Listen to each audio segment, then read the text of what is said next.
What's up, people? Peri here with another episode of Ask Peri. And in this series, we answer some of your questions that you leave for me in the comments below. If you have a question yourself, be sure to leave it in the comments, of course. But today's question comes from Little Dude 3722, and they ask, I've been having trouble with my medieval house builds. Every time the house looks so plain. How do you get it to look so good?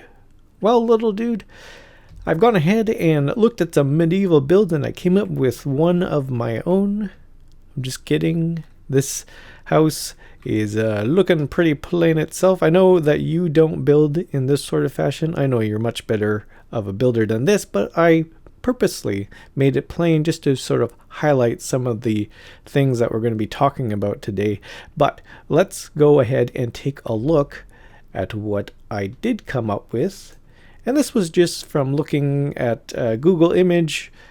Just put in medieval house and then a whole bunch of images come up, and then I kind of selected an image of which I could use and model my house after, and I sort of came up with something like this. So how do we go from making a house looking like this to looking like this? And so the first thing that we are going to talk about is size. And right off the bat, you can see right here that this build is much larger than this one. And that is because I want to use size to our advantage, and it helps us to incorporate more detail into our builds. Just for the simple fact that when we have more blocks to deal with, it's a lot easier for us to put in all the details that we want to incorporate into it, because we do have these blocks right here and they can only fill a certain space at a time. So the larger the better. Obviously you don't want to go too big or else it becomes a little cartoonish, but over time you'll start to get a feel for the way things are and how things are proportioned, but that takes experience and that takes time. I mean, take a look at the footprints of our builds right here. You can already tell right off the bat that this build right here is much smaller than this one. So like I said, when you use size, you are able to incorporate a lot more detail. The next thing that I want to talk about is the use of blocks in your build. Now, with our smaller build over here, you can see that I've used about 5 different types of blocks. We have our stone, our wool, this door, spruce wood log, and our glass. We use some glass for the windows in there, and so 5 blocks in total in order to make something like this. However, when we move over to this build, you'll see that we start off with the stone first, and then the wool, the door sounds like a broken record, and of course the wood log, but then we move on to some different texture type blocks, and we have this cobblestone, the stairs, which gives us another detail element, a different looking block in terms of shape, and also we have a slab and 2 different types of fences. So in using that, you can see that I've used the cobblestone here, kind of like a backdrop, and then this smooth stone to kind of anchor the whole piece together. It kind of frames it in rather nicely, I think. And in using the slabs and the stairs, we can come up with a much more intricate design, as well as the fences right here. And then using the other type of fence, I think this is a dark oak fence in there. It gives us a little bit more color, and it kind of gives a little bit more highlight to the contrast between the white wool and the fence inside, basically using them as details for our windows. So usually you want to go ahead and try and use as many blocks as you can in your build.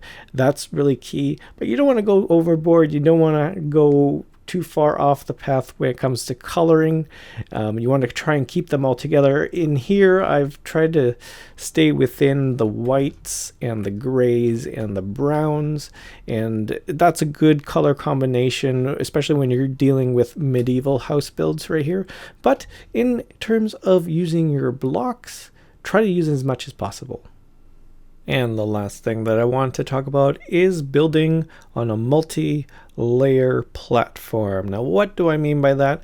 Well, you can see right here with this house, there's basically one layer on this facade, and you can see this one block right here is all we have to use in order to make the face of this build, and that limits our options in terms of the details that we can put into our build.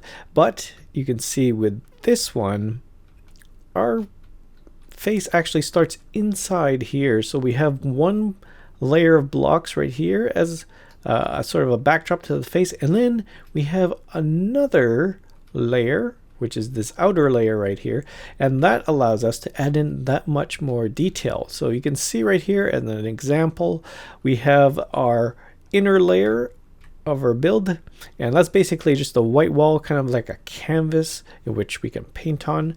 And then we want to go ahead and try and build on top of that. We want to add in more detail, right? So if we keep it to one plane or one layer, we come up with something like this, and it doesn't look that great. There's a lot of missing pieces here and there. There's not a lot of texture, not a lot of depth into it. So we switch to multi-layer building, and you can see right here I've gone ahead and built this one, which has two different layers right here, and that allows us to add in just that much more detail. And like I said before, this right here is kind of like the canvas or the backdrop, and then in the foreground here we use our detail type blocks in order to incorporate what we want in terms of the overall look. And so I hope I've answered your question, little dude 3722. And if you have a question yourself, be sure to leave it in the comments below. So don't forget to hit the like button if you so choose. And if you're new to this channel, also don't forget to hit that subscribe button. And if you want to leave a comment on anything that you've seen in this tutorial, be sure to leave it down below. So that's it for me. Always remember, keep your head up, and I will see you in the next one.